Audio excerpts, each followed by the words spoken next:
Hi, this is Trepacer, and welcome to my Trepacer Saturday Horror Reviews, episode 15, I believe. And also, I'm going to put this video on the Horoscope 101 channel. Okay, the movie that I'm reviewing is a movie that I had in my last update, and this is a cult classic horror movie, a slasher, if you will. Came out in 1983, and of course, I'm talking about 1983 Sleepaway Camp. There's the Screen Factory edition, right? Yeah, the Screen Factory edition. There it is. Right there. Came out in 1983. Now I heard about people talk about this movie a long time, and they said it was a cult classic, and so I was anxious to watch this, and I gave it a watch tonight. And let me just say, I really enjoyed this a lot more than I did The Burning. Okay, and then put it that way.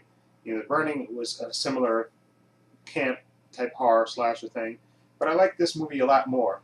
Okay, let me read you the basic synopsis of it, which is on the back here. It says, after a terrible boating accident killed, killed her family, Shy Angela Baker went to live with her eccentric aunt Martha and her cousin Ricky.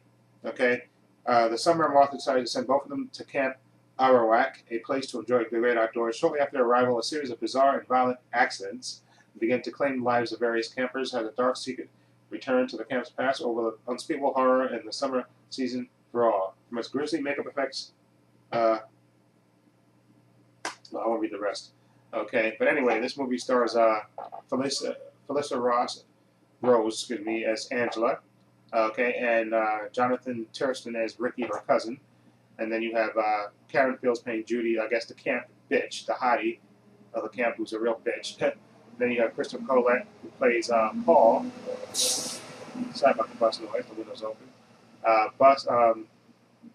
Christopher Colette is Paul. He's Ricky's, kind of best friend at the camp, and then you have the various camp counselors and regular teens. Anyway, at the camp, like the synopsis says, shortly after the two cousins arrive at the camp, and like I said, Angela is really shy, and she doesn't really talk to anybody at all. She hangs out with her cousin for the most part, but he's very protective. Her cousin Ricky is very protective of her, but she's shy and she doesn't really talk. This kind of irritates the mean girl there, Judy, and the camp, even one of the counselors, Meg, and like I said, shortly thereafter that they arrive there at the camp, you get the usual hijinks and playing softball and all that stuff, and hanging around and skinny dipping and all that stuff. A series of murders start taking place in this movie, of course. So you're wondering, of course, who's actually killing these people.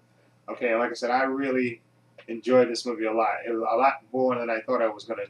It was really, like I said, it's super cheesy and has, the usual bad assortment of acting in this.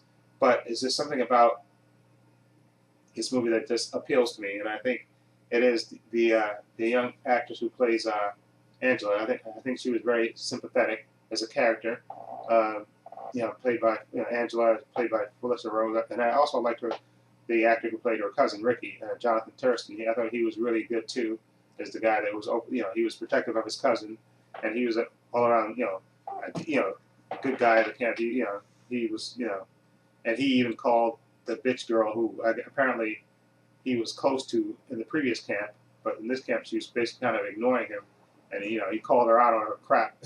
Okay, and like I said, this is sleazy slasher film, so you got your kills, and I like the kills, and the kills in this movie not too graphic, but some good kills nonetheless. Okay, and like I said, there's that twist ending to this, which I heard everybody talking about the ending, and then when I actually saw the ending, it was very memorable. Okay, put it that way without spoiling it. Okay, just very memorable, and like I said, I think I liked it mostly because of those two lead characters, and the actress who played Angela, and also the actor that played her cousin, uh, Ricky, played by Jonathan Thurston. I thought those two characters were really good. And then you had, of course, Karen Fields who played Judy, the bitch girl, and she was like, all she needed was like a mustache, really, because she was so over the top evil. She didn't like Angela because Angela wouldn't talk and stared at her, and she just kind of went out of her way to be mean to her. And even the counselor, she dragged one of the counselors into, being mean against Angela, which, never made any sense. But it was a good movie overall. I liked it. It was sure it's cheesy and sure has bad acting in it. And I knew Christopher Cole. You know, I kept who plays Paul. You know, the friend of Ricky. I knew I recognized him from somewhere, and he was in that movie. He was a young kid actor, and he went on to be in other. I think he's the most famous person out of the cast because I think he went on to be in a bunch of other movies. There was a movie about a kid that I guess the stepfather got married to a real bad guy, the stepfather, and he had to protect his mom and his younger brother. I forgot the name of that movie was called, but I recognize him from that, and he was in other movies as well. So I think he's the most famous. But anyway, I liked it. Like I said, it sure has cheesy acting in it, and the dress code from the '80s. Some of it was really, the guys with the really short shorts and the real bad hairdos and stuff, and some of it just is painful to look at. But you have to realize, I guess it was the '80s, and the fashion was just really, especially I felt really embarrassed, especially for the guys, with those really short shorts and just really bad. And you saw guys with cut off shirts like women would wear now, I guess. Guys with cut off shirts and shorts and hairy chests, and it just looked ridiculous. But that's the '80s for you, I guess. But like I said, some nice, decent kills in it. Like I said, not too bloody and gory, but some decent kills nonetheless. And like I said, you have to, and I could pretty much tell, who the killer was. And then but the twist, like I said, I kind of figured out what the twist was, even though I never really, everybody said, oh, there's a big twist coming. They kind of dropped clues about the twist in the movie, and I kind of figured it out, what the twist was. But it still didn't stop my enjoyment of the movie, and I really, really like Sleepaway Camp. I can see now why it's a cult classic, okay, because it has a certain charm to it, okay, even with the bad acting and stuff. And like I said, I like the character of Angela and the cousin, and her cousin. And they had a weird the actress who played their aunt, or Ricky's mother, plays Angela's aunt and Ricky's mother. She was very effective, I guess, on purpose. They're really over the top acting, but still, nonetheless, a very enjoyable movie. I like Sleepaway Camp. So, as a rating, I'm going to give Sleepaway Camp, in terms of slasher, I'm going to give it an 8. I don't know people, but for the movie in its genre, I'm going to give it an 8. I tell you, there was something about, and like I said, that ending is very haunting, and just oof, and just came, and there's one particular scene that really kind of threw me off, but I guess I kind of figured it out. But I think I was watching the behind the scenes stuff, and they interview the actors, years later as they've grown up, the kid actors, and that's really good. That's another great special feature on here where they interview the the young lady who played Angela. I could make sure I don't mess that name up. Yeah, Angela, and the actor who played Ricky. They interviewed them, and her mother in real life. Angela's character, her mother, interviewed the writer, director, and stuff, and even the girl that played the mean girl, Judy. Okay, and it's a good behind the scenes stuff to tell you about making of the movie and stuff about hanging out with each other and all that stuff, which is really good.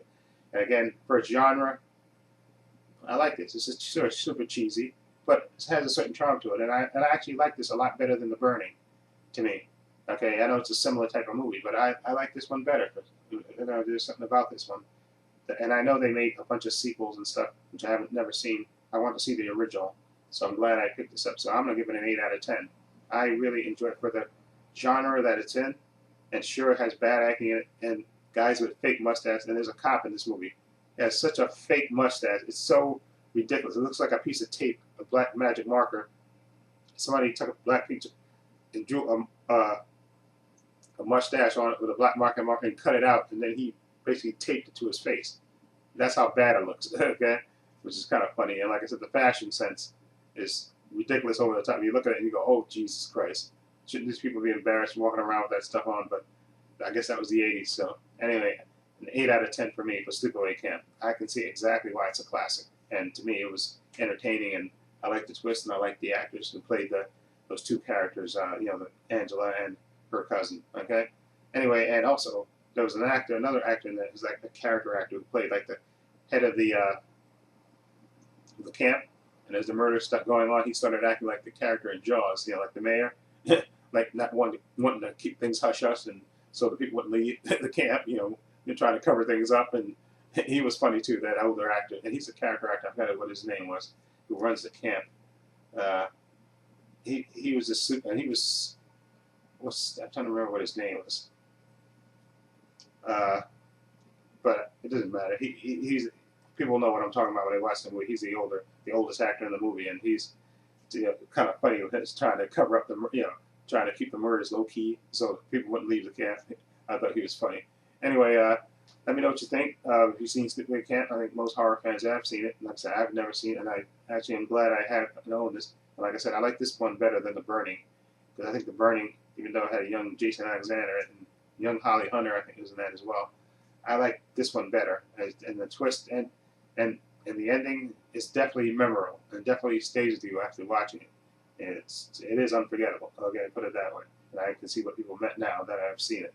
Okay, let me know what you think about Sleepaway Camp. Feel free to leave comments down below. And if you like this review, please hit the subscribe button down below. And this is Trepacer saying so long and take care.